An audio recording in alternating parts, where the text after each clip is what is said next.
അതുപോലെ എനിക്കൊരു സംശയം, ഈ ഇത്രയും ഡയലോഗ്സ് ഇങ്ങനെ കടകടകടാന്ന് പറയണം, ഒരുപാട് സംഗതികളുണ്ട്, അതും ടൈമിങ് വ്യത്യാസം വരരുത്, അങ്ങോട്ടും ഇങ്ങോട്ടും മാറിപ്പോയി കഴിഞ്ഞാൽ പോയി. ഈ മാറിപ്പോവാറുണ്ടോ ഡയലോഗ്സിൽ? മാറിപ്പോയിട്ടില്ല. ഞാൻ അങ്ങനെ സ്റ്റേജിൽ തെറ്റിക്കുന്നത് കുറവാ. എനിക്ക് അഭിനയിക്കാൻ ഭയങ്കര ഇഷ്ടമായതുകൊണ്ട് അതിങ്ങനെ പഠിക്കണം അങ്ങനെയുള്ള ഒരു ഇതാ. ആൾക്കാർ കൈയടിക്കണം, അങ്ങനെ ഒരു ഇതാണ്, ഒരു സ്പിരിറ്റ്. അങ്ങനെ തെറ്റിച്ചിട്ടില്ല ഞാൻ. പണ്ട് തെറ്റിച്ചിട്ടൊക്കെ ഉണ്ട്, എൻട്രി ഒക്കെ തെറ്റിച്ചിട്ടുണ്ട് ഞാൻ. ഷാജി ചേട്ടന്റെ ടീമില്, പാഷാണം ഷാജി ചേട്ടന്റെ ടീമില് എൻട്രി മുമ്പ് ഞാൻ എൻട്രി ചെയ്തിട്ടുണ്ട്. അത് വെപ്രാളം കൊണ്ട് അറിയില്ലല്ലോ നമുക്ക്. അങ്ങനെ എൻട്രി ഒക്കെ പണ്ട് തെറ്റി. ഇപ്പൊ ഇല്ല, സ്റ്റേജിൽ അങ്ങനെ തെറ്റിച്ചിട്ടില്ല. ഇപ്പൊ ആൾക്കാരൊക്കെ കംഫർട്ടബിൾ ആയിട്ട് മായ വിളിക്കും. വിളിക്കും, എന്തെങ്കിലുമൊക്കെ ചെയ്യും എന്നൊരു കോൺഫിഡന്റിൽ ഇപ്പൊ എല്ലാവരും വിളിക്കാറുണ്ട്. അങ്ങനെയൊക്കെ ആവുമ്പോൾ നമ്മൾ കുറച്ചുകൂടെയൊക്കെ വേതനത്തിന് വേണ്ടി വാദിക്കുകയും ഒക്കെ ചെയ്യും. ശമ്പളമൊക്കെ കറക്റ്റ് ആയിട്ട് കിട്ടുന്നുണ്ട്? ശമ്പളമൊക്കെ കിട്ടും. ഞാൻ വാദിക്കല് കുറവാ. അങ്ങനെ ഇത്ര കിട്ടിയാലേ വരുള്ളൂ അങ്ങനെ പറയാറില്ല. കാരണം എനിക്ക് പൈസ, ഇപ്പം നമ്മൾ പറയും പൈസ ഒന്നല്ല സ്നേഹ വലുത്. ഒരിക്കലല്ല ചേട്ടാ, പൈസ തന്നെയാണ് വലുത്. പിന്നെ നമ്മളിരിക്കുന്ന പൊസിഷൻ അത് ഭയങ്കര വലുത്. അപ്പോൾ രമേശ് ചേട്ടൻ പറയും, എന്താ ജോലിന്ന് ആദ്യം ആൾക്കാർ ചോദിക്കുന്നത് നമ്മളെ എത്ര ബഹുമാനിക്കണം എന്നറിയാൻ വേണ്ടിയിട്ടാണ്. അത് സത്യമാണ്. പൈസയേക്കാൾ കൂടുതൽ എനിക്ക് തോന്നുന്നു ആ പൊസിഷൻ. ഇപ്പൊ ഞാനൊരു പഞ്ചായത്തിൽ പോയാലോ, അല്ലെങ്കിൽ ഞാൻ പണക്കാരിയായിട്ടല്ല, പക്ഷെ ഒരു പഞ്ചായത്തിൽ പോയാലോ അല്ലെങ്കിൽ വേറെ എവിടെ ബാങ്കിൽ പോയാലോ ഒക്കെ നമുക്കൊരു സ്ഥാനം തരുന്നുണ്ട്. അത് ഞാൻ പണക്കാരിയായിട്ടല്ല, പക്ഷെ നമ്മുടെ പൊസിഷൻ എന്ന് വിചാരിച്ച് ഞാൻ വലിയ എന്തോ കണ്ടായി എന്നല്ല ഞാൻ പറയണേ. പക്ഷെ നാലാൾ തിരിച്ചറിയുന്നതുകൊണ്ടുള്ള ഒരു ഗുണം അത് വേറെ തന്നെയാണ്. കാരണം പണ്ടുള്ള മായും ഇപ്പോഴുള്ള മായും കമ്പയർ ചെയ്യുമ്പോൾ അത് നമുക്ക് മനസ്സിലാവും. അതുമാതിരി എൻ്റെ അമ്മ ഇപ്പം എവിടെ പോയാലും അമ്മയ്ക്കൊരു സീറ്റ് ഉണ്ട്. അതാണ് എൻ്റെ ഏറ്റവും വലിയ സന്തോഷം. മറ്റത് രാധയുടെ മോള് പഴയ വീട്ടുപണിക്കൊക്കെ പോണ രാധ അങ്ങനെ പറഞ്ഞു കൊടുത്തുനിന്ന് മായയുടെ അമ്മയാണ് എന്ന് പറഞ്ഞ് ആൾക്കാർ അമ്മയ്ക്ക് ഒരു സീറ്റ് ഇട്ട് കൊടുക്കുമ്പോൾ, അല്ലെങ്കിൽ എവിടെയെങ്കിലും ഏത് ലൊക്കേഷനിൽ പോയാലും അമ്മയ്ക്ക് അങ്ങോട്ട് പോയി ഒരു കാപ്പി കൊടുക്കുമ്പോൾ അതൊക്കെ എനിക്ക് ഭയങ്കര സന്തോഷമാണ്.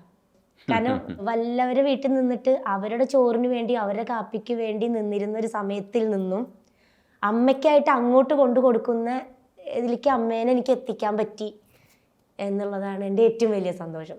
അതിനപ്പുറത്തേക്ക് മറ്റൊരു സന്തോഷം. അതെ, മായയുടെ അമ്മയാണ് എന്ന് ആൾക്കാർ പറയുമ്പോൾ ആ അമ്മയ്ക്കൊരു കസാര ഇട്ട് കൊടുക്കുമ്പോഴുള്ള അതാണ് എൻ്റെ ഏറ്റവും വലിയ സന്തോഷം. മായ പറയുമ്പോഴൊക്കെ ഈ ദാരിദ്ര്യം എന്ന് പറയുന്നത് വല്ലാത്തൊരു. അതെ അല്ല, ഞാൻ അതിപ്പോൾ പറയാൻ കാരണം എന്താന്ന് വെച്ചാൽ അതറിയണം ചേട്ടാ എല്ലാവരും. നമ്മൾ ഇതിൽ നിന്നാണ് ഇത്രയും എത്തിയത് എന്ന് ആൾക്കാർ അറിയണം. അല്ലാതെ ഇപ്പോൾ ആൾക്കാരുടെ ഇപ്പം ഈ സെന്റിമെന്റ്സ് പിടിച്ചു പറ്റി എനിക്ക് സഹായം കിട്ടാനോ അതൊന്നുമല്ല. അത് സെന്റി ഉള്ള കാലത്തും എനിക്ക് സഹായം കിട്ടിയിട്ടില്ല, ഇപ്പോഴും കുറവാണ്. നമ്മൾ അധ്വാനിച്ചിട്ട് തന്നെയാണ് ഉണ്ടാവുക. പിന്നെ ഇതിൻ്റെ പിന്നിലൊക്കെ എനിക്ക് ഇത്രയും സന്തോഷം ഉണ്ടാവാൻ കാരണം സീമ ചേച്ചി തന്നെയാണ്, സീമാജി നായർ. അവർ സ്ട്രഗിൾ ചെയ്തത് പറയാതിരിക്കാൻ പറ്റില്ല നമുക്ക്. അത്രയും നമുക്ക് വേണ്ടി അത് എന്നെ പരിചയമില്ല ചേച്ചിക്ക്. ഞാൻ എന്നെ പരിചയപ്പെടുത്തുന്നത് വിജയകുമാരി എന്ന് പറയുന്ന ഒരു ഗ്രേറ്റ് ആർട്ടിസ്റ്റ് ഉണ്ട് നമ്മുടെ നാടകത്തിലും കൂടെയൊക്കെ വന്ന് ഒരു ചേച്ചി. അപ്പോൾ അവരാണ് എന്നെ ചേച്ചിക്ക് പരിചയപ്പെടുത്തിയത്. ഇങ്ങനെ അമ്മയും മോളും മാത്രമുള്ളൂ, എന്തെങ്കിലും ചെയ്തു കൊടുക്കാൻ പറ്റിയെങ്കിൽ അവൾക്ക് ചെയ്തു കൊടുക്കുക എന്ന് പറഞ്ഞ് എന്നെ പരിചയപ്പെടുത്തുന്നത് അവരാണ്. അങ്ങനെയാണ് ഞാൻ സീമ ചേച്ചിയിലേക്ക് എത്തുന്നത്. പക്ഷേ നിങ്ങൾക്ക് സ്ഥലമില്ല എന്നുള്ളത് വലിയ പരിമിതിയായിരുന്നു. അതെ അതെ അതെ, അത് സ്ഥലം വാങ്ങി നമ്മൾ പരിശ്രമിക്കാണ്ടല്ല, പരിശ്രമിച്ചിട്ട് നമ്മളെ അവോയ്ഡ് ചെയ്തതാണ് എല്ലാവരും, പഞ്ചായത്ത് അടക്കം. കാരണം അതിപ്പോൾ കൊടുത്താലും കൊടുത്തില്ലെങ്കിൽ ആര് ചോദിക്കാന് എന്നുള്ളൊരു എല്ലാവർക്കും ഉണ്ടാവുമല്ലോ, അമ്മയും മോളും അല്ലേ ഉള്ളൂ. അതുകൊണ്ട് നമ്മൾ കുറേ പരിശ്രമിച്ചു, അത് നടക്കില്ല എന്ന് പറഞ്ഞപ്പോൾ അതങ്ങ് വിട്ടു. പിന്നെ അതിനോട് അങ്ങ് സിങ്കായി. ഒരു കാര്യം കൂടെ ഇനി ചോദിക്കാനുള്ളത്, ഈ വിവാഹം കഴിക്കേണ്ടെന്ന് നിശ്ചയിച്ചത് ഈ ദാരിദ്ര്യത്തിലായിരുന്ന സമയത്ത് ആൾക്കാർ തേടി വരാത്തത് കൊണ്ടാണ്? തേടി വന്നിരുന്നു. ഞാൻ അതായത് 10ാം ക്ലാസ് +1 +2 ഒക്കെ സമയത്ത് മുത്തശ്ശൻ അവിടെ നിന്ന് പഠിക്കുമ്പോൾ തേടി വന്നിരുന്നു.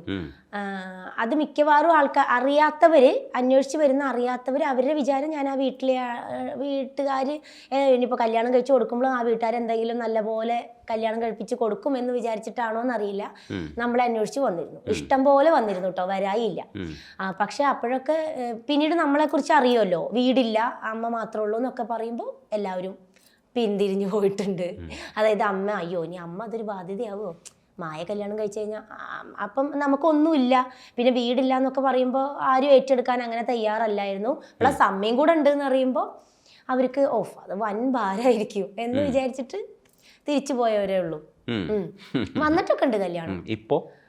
ഇപ്പൊ കുറവാണ്. ഇപ്പൊ ഞാൻ അതിനോട് അത് ആലോചിക്കുന്നില്ലല്ലോ. ഇപ്പൊ എനിക്ക് അഭിനയിച്ചാൽ മതി എന്ന് ഇങ്ങനെ എല്ലാ ഇന്റർവ്യൂസിലും പറയുന്നോണ്ടാന്ന് തോന്നുന്നു. ഇപ്പൊ ആ ശല്യം കുറവാണ്. ശല്യാണോ? അല്ല, എന്നെ സംബന്ധിച്ച് എനിക്ക് ഒറ്റ ഇതുള്ളേ, എനിക്ക് അഭിനയിച്ചാൽ മതി. എനിക്കല്ലാതെ എന്നെ കല്യാണം കഴിക്കുമോ ആരെങ്കിലും, അല്ലെങ്കിൽ ഈ കല്യാണം നടക്കില്ലേ, അങ്ങനെയുള്ള ടെൻഷനേ ഇപ്പോഴും ഇല്ല. അപ്പൊ ചിലവരൊക്കെ പറയും ഒറ്റപ്പെട്ടു പോവില്ലേ, ഒറ്റയ്ക്കായി പോവില്ലേ. അതിപ്പോ എല്ലാവരും ഒറ്റയ്ക്ക് തന്നെയല്ലേ എല്ലാവരും. ഞാൻ പിന്നെ ചെറുപ്പത്തിലേ ഒറ്റയ്ക്കായതുകൊണ്ട് എനിക്ക് ആ ഫീലേ ഇല്ല. അയ്യോ ഇനി ഞാൻ ഒറ്റയ്ക്കായി പോവോ, ഒറ്റയ്ക്കായിരുന്നല്ലോ. അപ്പൊ പിന്നെ ആ ഫീലേ ഇല്ല എനിക്ക്.